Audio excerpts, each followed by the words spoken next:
You came to Baylor in the late 50s. How were your campus experiences or your student experiences influenced by those times? Um, it was that in those days. At those days, things were less political. Um, we hadn't. The reason I was in the Marine Corps is that we had the Korean War. It ended when I was in boot camp, but so we had this period from the end of the Korean War in 1953 till Vietnam of relative quiet peace, and things were just different. However, Baylor was segregated. There were no black students when I was a student. At some point, there were some who came to some night classes, I think, and but it took a while for this to happen. But uh, it was barely integrated even in the '60s. So that's a big difference.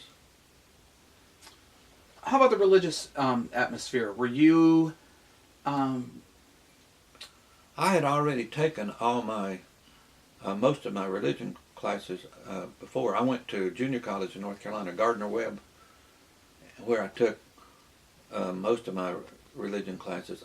Only took one class. I took a class in Christianity and the Arts, I think, from a visiting teacher that came from Southwestern Seminary. But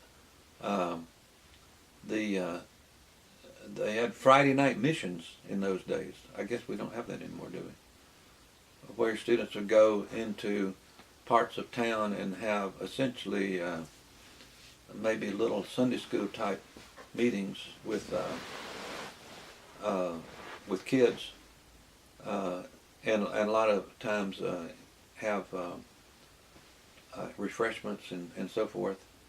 The BSU was more active than I think it is today. I don't know what it is today.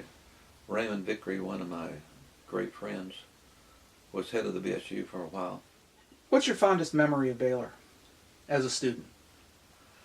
Uh, the people I met, still friends.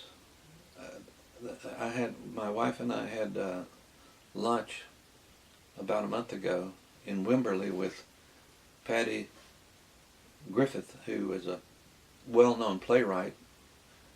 We were together in several classes. One of the first people I met at Baylor was a guy named Zach Belcher. He came up and wanted to know if I wanted to join Sigma Delta Chi, which is now the Society of Professional Journalists. And I told him no, I didn't want to join anything. I just got out of the Marine Corps and I joined the Baptist Church and the Marine Corps, and those are the last things I was ever going to join. And about a month later, he came back with my certificate and said, well, you're in Sigma Delta Chi now. Give me the money. We're still friends. I'm going to Montana. Our whole family's going to Montana in July to visit him. Some of the teachers, for example, Charles Johnson was one of my teachers. Charles Johnson is an incredible, famous teacher. He was, my father-in-law took classes from him in the 1920s. Think about that. And he was a teacher. I took a class at him on the literature of the South. I thought he was old at the time. He was probably only in his late 60s or middle 60s. And he is very knowledgeable about that. And but there were other teachers. There were other teachers that were very good and very inspirational. And even the one, my best friend from the area was someone I never had a class from, and that was Ralph Lynn. He was one of my mentors when I came back to teach, and he is one of the great people I've ever known. And I got to meet him in a roundabout way. His wife handled the GI Bill payments. You'd have to go see her to get certified so that you could get your money from the government for the GI Bill. And so I got to know her first before I ever even met him.